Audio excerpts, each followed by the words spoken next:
Okay, good evening. All right, I have a few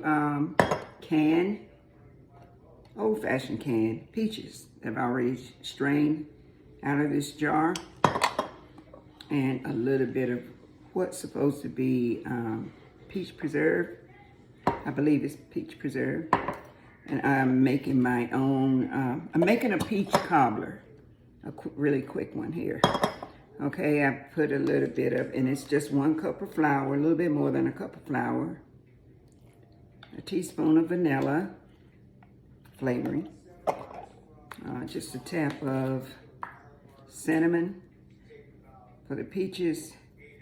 Well, I'll put it, don't really have to have it in the dough, but just a little bit of cinnamon. You know, cinnamon is good, but too much of it can make your food taste bitter. So watch the cinnamon. And a little bit of nutmeg here. Just a little bit. Don't need much of that. And then I have 2 eggs already in here. A little bit of butter. And I'm just gonna pour this.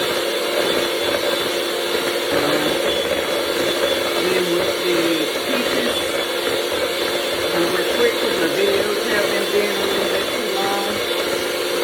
So that we pop the flour, eggs, and a little cinnamon. Don't need a lot of sugar because these peaches had already been sweetened. Pre-sweetened. And of course the butter. It's a stick of butter that I melted in the pan. You can melt it in a cup if you want to. Try to do it the quick way. And then I'm going to just mix the butter in it. And the flour in the eggs. And I do have maybe 3/4 cup of sugar in here. Don't have to be beat up much. Didn't put any water in here. Actually, I used the juice from the peaches. Okay. And here the rest of the peaches. I had the peaches already straining because I used that juice to beat up in the batter.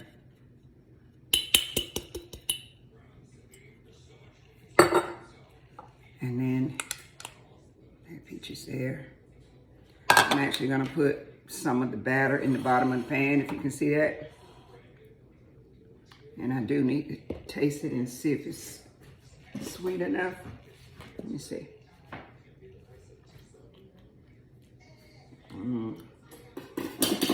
I would say because the peaches are sweet, that's enough sugar in there.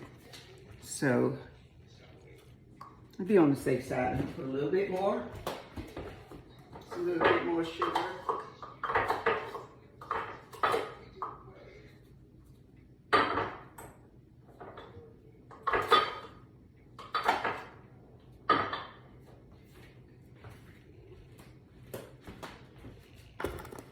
Okay, I'll beat this up just a little bit more.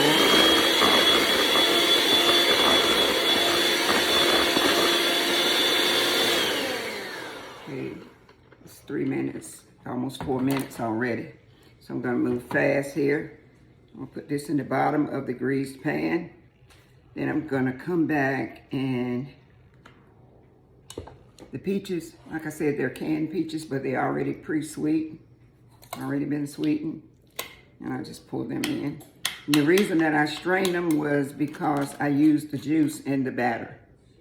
And you just spread them out.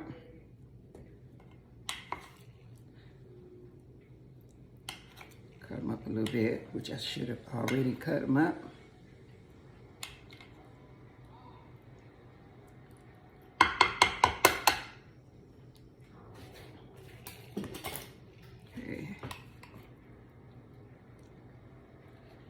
And then peaches, it's just peaches in the middle and the topping on top. And I'll be using a little bit of preserve that came, well, it's preserved. It's still peaches, kind of help sweeten it a little bit more. Spread it throughout here. again, this was peach preserved. So all of it is sweet, so you really didn't need a lot of sugar. And then you come back with this, the rest of this on the top. I don't know what it's gonna taste like or look, but it should be good. It's definitely gonna be sweet. Okay.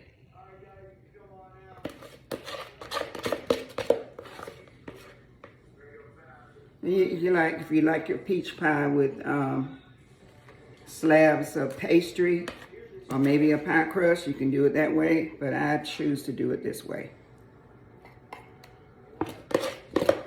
So the video is already over 6 minutes, so here it is, and I'll bring it back once it finished cooking, okay? Okay, so the peach cobbler is done. 30 minutes on 350. And I actually should have used baking powder. You see how it's split in the middle? But it is ready. I'll let it cool off. And the way you can determine if it's really ready, stick a toothpick in there. It comes out clean. So it would have risen a little bit more if I'd have used at least a teaspoon of baking powder. Normally you don't use baking powder with self-rising flour, but because of the liquid in the flour, you would have need to use that. It would have risen just a little bit more, but it did fine. So there you have it.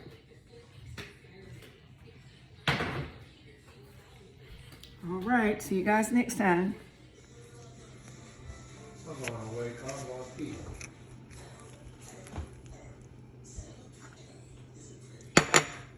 I thought I'd go ahead and dig it out while it's piping hot.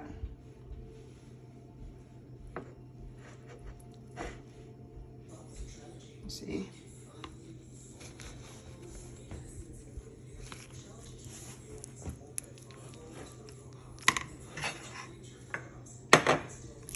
There you have it, guys.